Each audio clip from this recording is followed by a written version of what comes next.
I wasn't supposed to be there. My son made that very clear. Dad, it's better if you don't come. So I didn't sit in the front. I didn't walk him down the aisle. I didn't stand in family photos.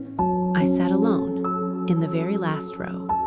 And just when the officiant said, "If anyone objects, speak now," my son turned around, and everything stopped. My name is Daniel. I raised my son alone. His mother left when he was 5. From that day, it was just the two of us.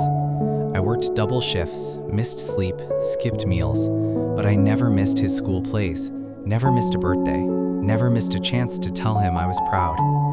He used to say, "Dad, when I get married, you'll be right next to me." But life changes people. When he got engaged, things shifted.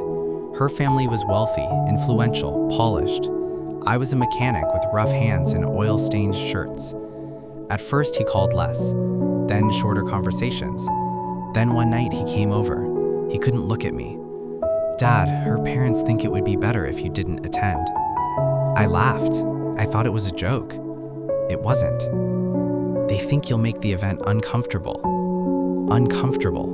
After everything. The wedding day came. I stayed home at first, stared at my phone. I told myself, he's happy, that's enough. But something in my chest wouldn't settle. So I drove there. I didn't go inside at first. I stood outside the venue, music playing, guests laughing. I almost left. But then I thought, I didn't raise him for 25 years to miss the most important day of his life. So I walked in quietly. No one noticed. I sat in the very back, alone. I watched my son at the altar. He looked nervous. The ceremony began. Vows were exchanged, smiles everywhere. And then the officiant said, "If anyone objects, speak now." Silence. I lowered my head. That's when I heard his voice. "Wait." Chairs shifted. Whispers spread. My son stepped away from the altar. He turned around. His eyes scanned the room. And then, they found me. "Dad, why are you sitting back there?" The entire room turned toward me. I froze. He walked down the aisle, not away from me, toward me. "I told you not to come," he said softly. My heart broke again, but then he continued.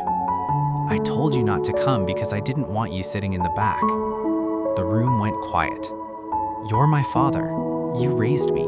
You sacrificed everything." He turned to the guests. "If anyone here is uncomfortable with my dad being here," he paused. "You're free to leave." Dead silence. Then he held out his hand. "Come sit in the front, where you belong." I don't remember standing up. I don't remember walking. I just remember hugging my son in front of everyone. Not because he chose me, but because he remembered who he was. The ceremony restarted, but this time, I wasn't invisible. I wasn't uncomfortable.